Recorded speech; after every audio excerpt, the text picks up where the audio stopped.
What's going on, dudes? Welcome back to the vault. It's your boy, MC Bat Titties. And yeah, my apologies. I haven't really uploaded any reviews in a little while.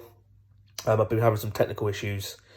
So whilst I sort those out, this will be the last review that I upload before the end of the year.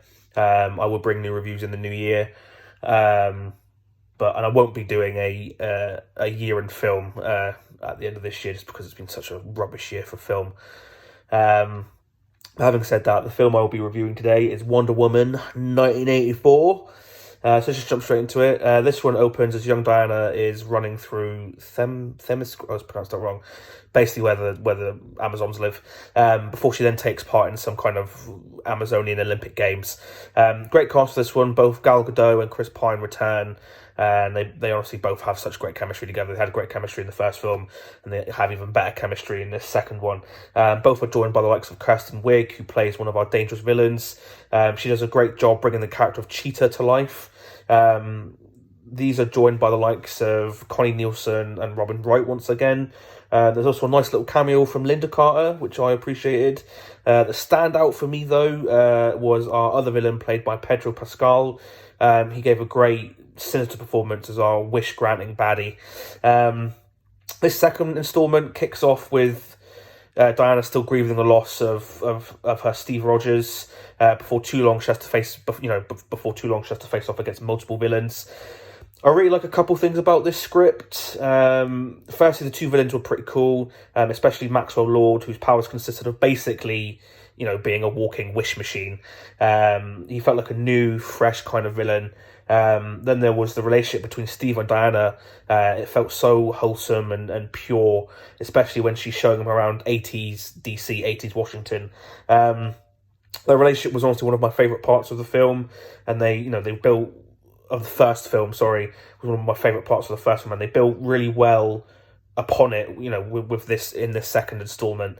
The action set pieces, pretty much what you'd expect from a film like this. There's a pretty awesome chase sequence that's like huge on spectacle. The fight scene between Diana and Cheetah is also pretty cool. Diana looks like a force to be reckoned with in her golden warrior armor, in her golden Amazonian armor. It's exactly the kind of acrobatic and aerial stunt-driven action scenes you'd expect from a Wonder Woman film. Enjoyable, but nothing really special. This second film is once again also directed by Patty Jenkins. I mean, she's an incredibly talented director, in my opinion, who really respects the source material. She gives us fun and vibrant action scenes and a really sweet relationship between Steve and Diana, which I mentioned before.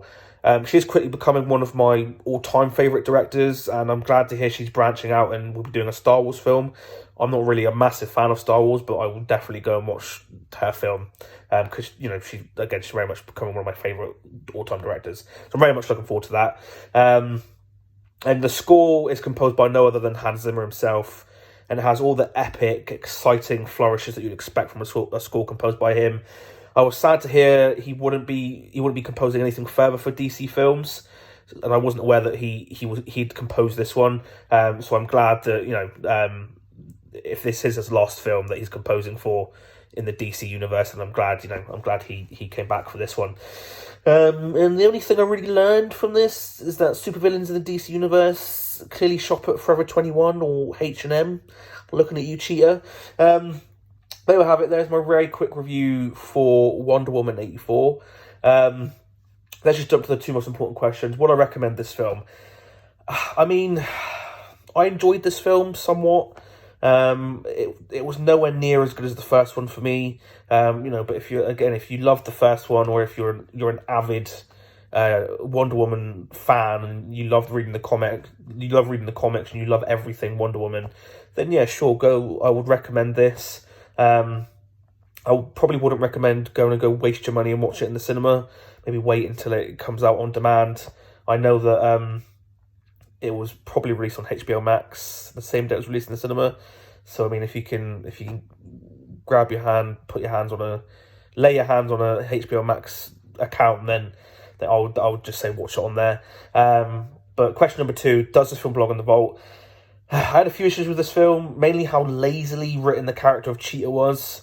We are introduced to her, and it's painfully obvious how dorky and socially awkward she is. But yet, writers felt the need to give her glasses and have her be quite clumsy to really push home how socially inept she is.